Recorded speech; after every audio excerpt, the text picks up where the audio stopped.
and the other members who have worked so hard to try to put us on the road to seriously re-examining how this government works. It is important to restore the confidence of the American people in their government. It is important because to the extent that our government works with greater efficiency and effectiveness and less unnecessary cost, it will strengthen the American economy as well as the bonds of our citizenship. This law holds a lot of promise to do both things. The legislation itself mainly involves the inner workings of government, things that most people don't think about and maybe don't ever want to think about. It requires the formulation of strategic plans, of setting yearly goals and targets for every program, of measuring and reporting how well programs actually perform compared to the targets set for them, and more accountability for achieving results.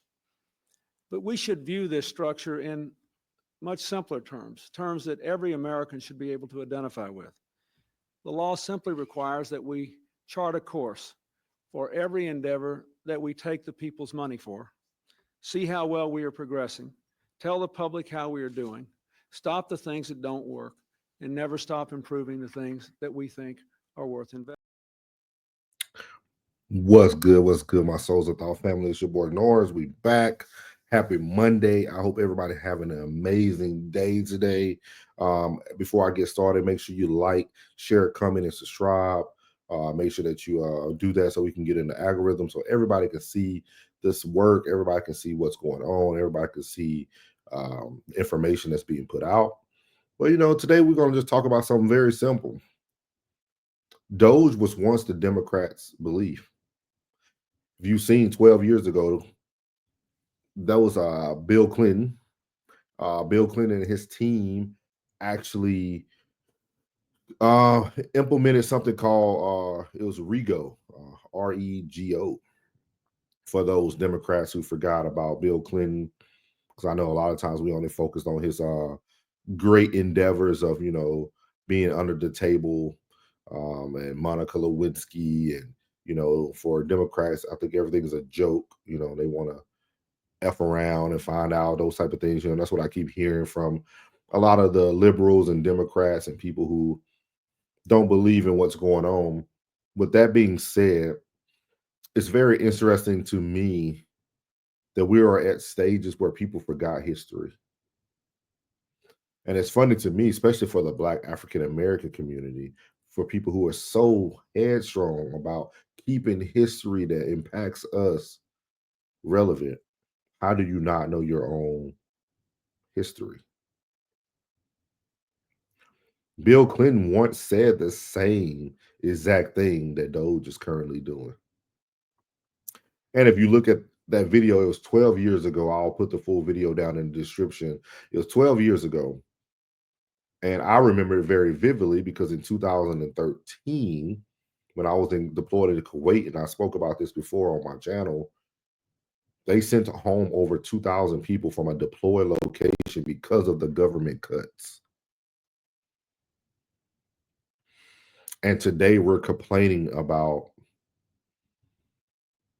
the 60,000, I think, right now that currently, or it could be more if the number has went up, the 60+ thousand who accepted the buyout.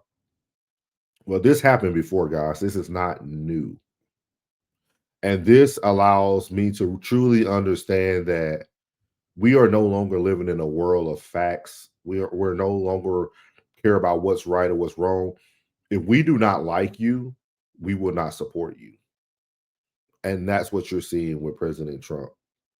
People don't like him, so they choose not to support him. Regardless that what he's doing has already been done 12 years ago. And I'm also going to show you guys a video in just a second at the hearing that they talked about this for the wasteful spending last week on the 12th of February.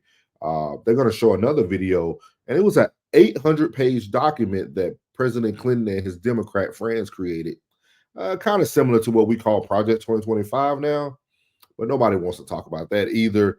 It's just very unique to me that we forget what's really going on. And these things have already happened before. Nothing's new under the sun. I really believe that. I believe in that slogan. So anything you see or hear has already been done. Nobody's recreating the wheel. People are just changing the name.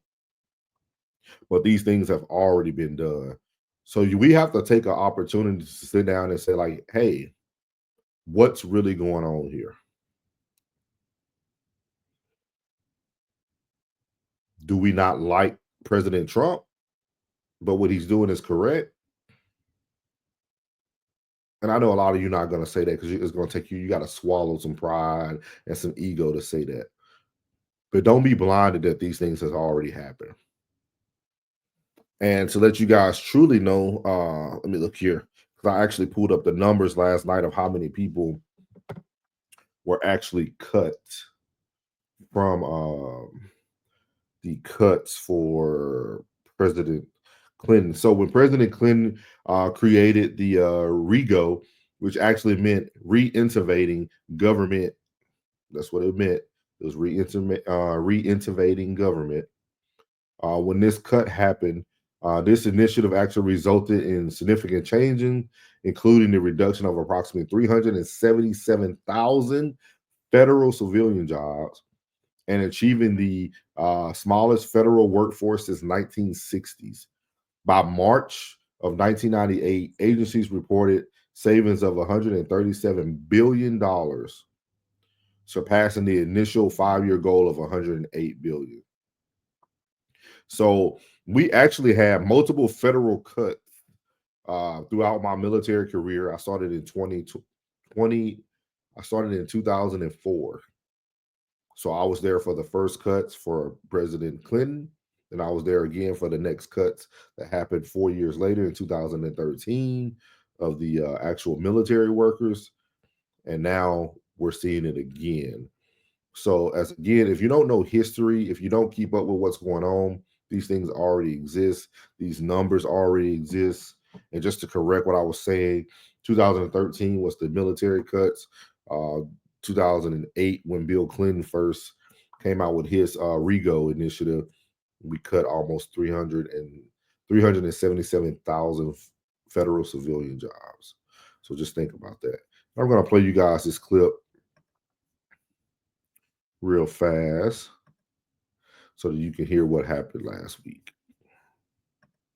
Let's review, if we could cue that, to remind, and I want to remind my Democratic friends, at a point in which you once had the majority of the American people on your side, this is what your party believed in. This report tells us how to cut waste, cut red tape, streamline the bureaucracy, change procurement rules, change the personnel rules, and create a government that works better and costs less. I've read it, and where it says the president should. Man, creating a government that works better and costs less. Sounds more like Project 2025, huh?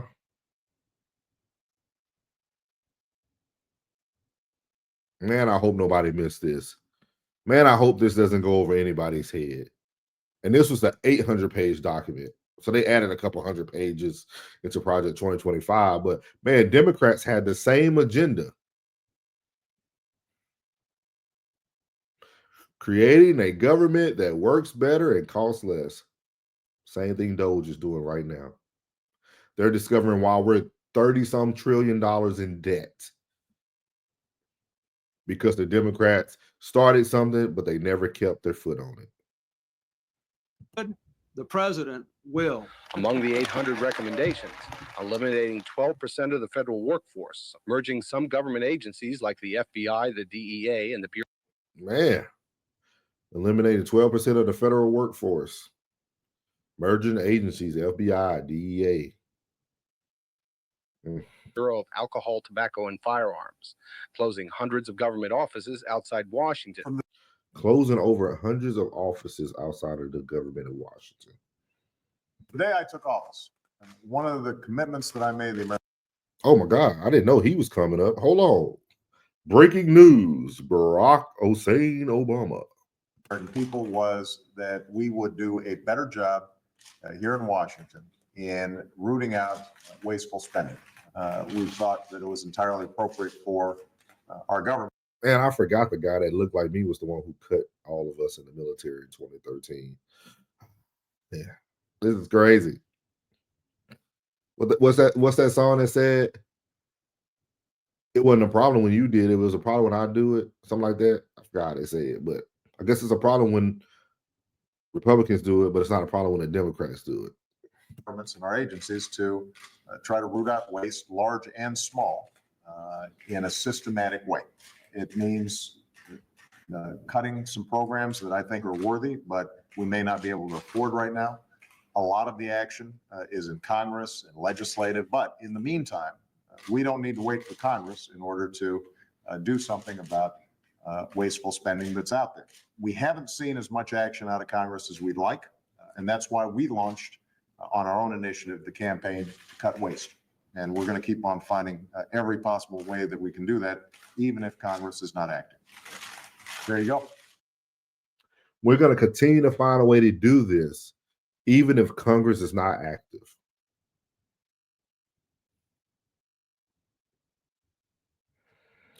So somebody please come to the front of the congregation. Let me know what I'm missing here.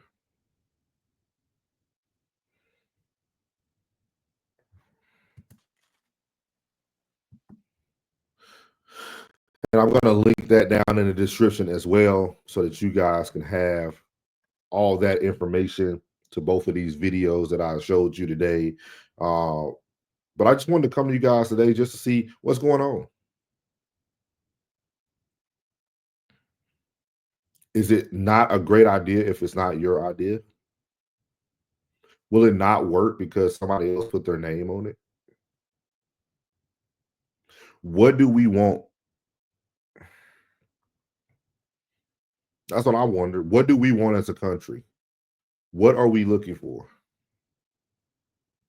Because we're starting to seem like we really don't know what we want, and we're never going to be okay with what we have. We're in one of the greatest countries in America. Regardless of how you look at things, we have freedoms. We have things that people would die for. So remember that. So again, make sure you like, comment, share, and subscribe. It's your boy Norris from Souls of Thought. As I always leave you guys, God loves you, which is most importantly. I love you. You're beautiful, and your boy's out. Let that go.